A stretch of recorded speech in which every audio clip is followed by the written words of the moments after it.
ወመንፈስ ቅዱስ አሐዱ አምላክ አሜን። የአቡነ ሀብተ ማርያም ገድል ከዕለታት በአንድ ቀን ዕለት ሥጋውን ደሙን ቀድሶ ለማቁረብ ወደ ቤተ ክርስቲያን አባታችን በገባ ጊዜ ለመርዳት ቅዱስ ሚካኤልና ቅዱስ ገብርኤል ወረዱ። ከወረዱም በኋላ ሚካኤል እንደ ጥላ ራሱን ጋረደው። ገብርኤልም የጠፋውን ኃይለ ቃል ያቃናለት ዘንድ ወንጌል ሲያነብ ይደግፈው ነበር። በዚያችን ቀን ከአቡነ ሀብተ ማርያም እጅ ሥጋውን ደሙን ለመቀበል በየአድባራቱ በየገዳማቱ ተሰውረው የሚኖሩ 500 ስውራን ቅዱሳን ወደ እርሱ መጡ።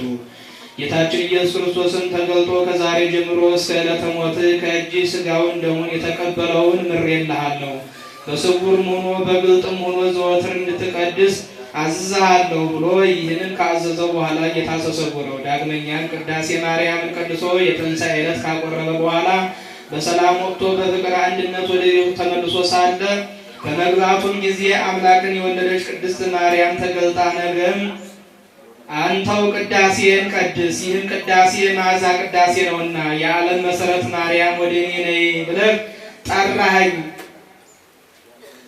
በጠራኸኝ ጊዜ ነቢያትን ሐዋርያትን አስከትዬ መጥቼ ባርካለሁና አለችው። አቡነ ሀብተ ማርያምን እመቤቴ ወይ እንዳዘዝሽኝ እሺ ብዬ ቀድስ ነበር። ነገር ግን ዛሬ በተራዬ ከቀደስኩ በኋላ ነገ ባለተራ ቄስ ይቀድሳልና ለእኔ ማን ይሰጠኛል አላት። ክርስቶስን የወለደች ድንግል ማርያም ፈቃዴ ስለሆነ አንተ እንድትቀድስ አደርጋለሁና አንተ ቀድስ ብላ ከእርሱ ዘንድ ተሰወረች። በበነጋው የሚያዝያ መባቻ ሰኞ ቀን ነበረ። ሌላው ተረኛ ቄስ የሚቀድስበት ነው።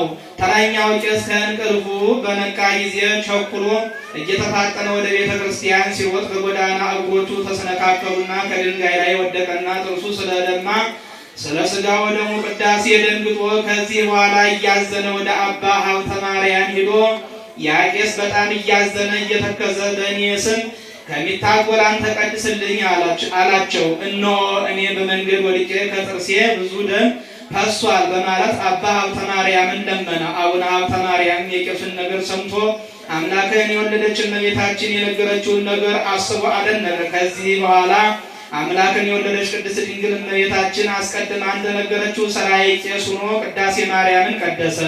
የዓለም ሁሉ መሰረት የምትሆኝ ማርያም ወይ ብሎ ስሟን በጠራ ጊዜ እመቤታችን መጥታ በእውነት ባረከችው። ሥጋውን ደሙን የተቀበሉ ምዕመናን ሁሉ ደጋጎች ተባሉ።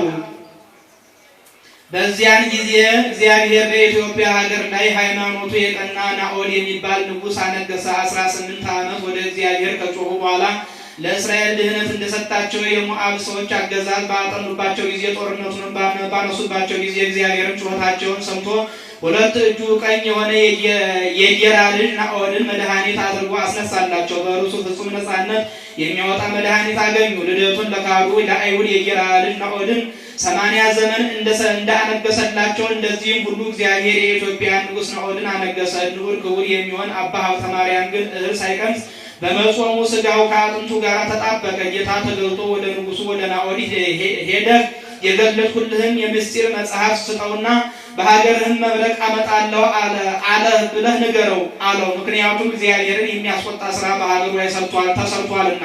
አባ ሀብተ ማርያም እኔ ኃይል የሌለኝ ደካማ ነኝ፣ ዘመኑም የክረምት ወራት ነው፣ እንደምን እደርሳለሁ ጌታዬ ፈጣሪዬ ብሎ መለሰለት። ይህንንም አስተምረህ የሰጠኸኝን መጽሐፍ ጌታዬ ሆይ አንተ መጽሐፉን ስጠው አስተምረው፣ መብረቅንም አውርደህ ጻድቃንን ከኃጥአን ጋራ አታጥፋቸው። ጌታን ኃይል የምሰጥህ እኔ ነኝ። እውርን ቢከተለው ሁለቱም ከጉድጓድ እንዲወድቁ እኔ እውር ነኝ። እኔ በሰላም ወደ እውነተኛ መንገድ የምመራ አይደለሁም። ስሜ ብርሃን ነው። ያ ንጉሥ ፈርቶ ንስሐ ገብቶ ካልጸለየ መብረቅ ማውረድን አልተውም አለው። ነገር ግን አስቀድመህ ሂደህ ያልኩህን ሁሉ ለንጉሡ ንገረውና ንስሐ ሊገባ አንተ ተረዳዋለህ። ከዚህም ጋር ጌታችን ሌላ ቃል አዞት ከእርሱ ተሰወረ። አባታችን አቡነ ሀብተ ማርያም ግን የጌታን ቃል ፈርቶ እየተፋጠነ ወደ ንጉሡ ሄደ። በደረሰም ጊዜ ጌታ የሰጠውን መጽሐፍ ሰጥቶ አስተማረው። የላከውንም ሁሉ ነገረው። የመብረቁንም መውረድ አመልክቶ አስረዳው። ንጉሡም መልእክቱን ከሰማ በኋላ ይህንን መጽሐፍ ተከትሎ ከእግዚአብሔር እንደታዘዘ አውቆ ደንግጦ አዘነ። ከዚህ በኋላ የዚህን መጽሐፍ ትርጓሜ የሚያውቅ ከካህናት አንዱን ጠርቶ ንጉሡም እስኪ ይህን የመልእክት መጽሐፍ መርምረህ ሚስጥሩን ንገረኝ። ካህኑን መርምሮ ትእዛዙን ለንጉሡ ነገረው። ንጉሡም አቡነ ሀብተ ማርያምን ያለንባቸው ዘመናት ክፉ እንዳይሆኑ ስለ እኛ አንተ ጸንተህ ጸልይልን እንጂ አንተ ካልጸለይክልን ሀገራችን ከመከራ አትድንምና አለው። የአባታችን የአቡነ ሀብተ ማርያም ረድኤት በረከታቸው ከሁላችን ሕዝበ ክርስቲያን ጋር ለዘላለሙ ጸንቶ ይኑር። ልመናው ክብሩ ለሀገራችን ለኢትዮጵያና ለእኛ ለጥምቀት ልጆች ለዘላለሙ ይደረግልና ይሁንልን፣ አሜን። ከአባታችን ከአቡነ ሀብተ ማርያም ከአርዲት ወገን የሚሆን አንድ ሰው ነበር። የእመቤታችንን በዓል ለማክበር ወደ ግሸን ሲሄድ ከአንድ ክርስቲያናዊ ቤት እንግድነት አደረ። እንግድነት ካደረበት ሰው ከበሬዎቹ አንዱ ታመመበት። ለሞትም በደረሰ ጊዜ ባለበሬው ያለ ልክ ክፉኛ አዘነ። የአባታችን የአቡነ ሀብተ ማርያምን ረድ ወንድሜ ሆይ መድኃኒት ታውቅ እንደሆነ እሺ ብለህ ስጠኝ አለው። በዚህ እምነት በሬ ይድንልሃልና የአቡነ ሀብተ ማርያም የመሬቱን እምነት በውሃ በጥብጠህ አጠጣው ይድንልሃል አለው። በዓለ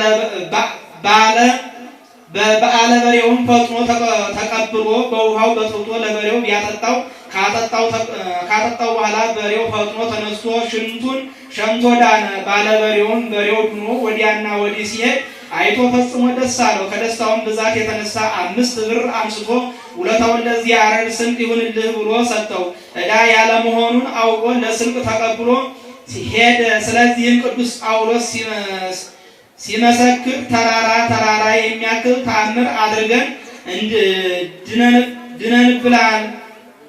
ድንብላል ያህል ስንቀበል ብዙ ነውን ብሏል። ልመናው ክብሩ የአቡነ ሀብተ ማርያም ሁላችን ሕዝበ ክርስቲያን ጋር ለዘላለሙ ጸንቶ ይኑር፣ አሜን።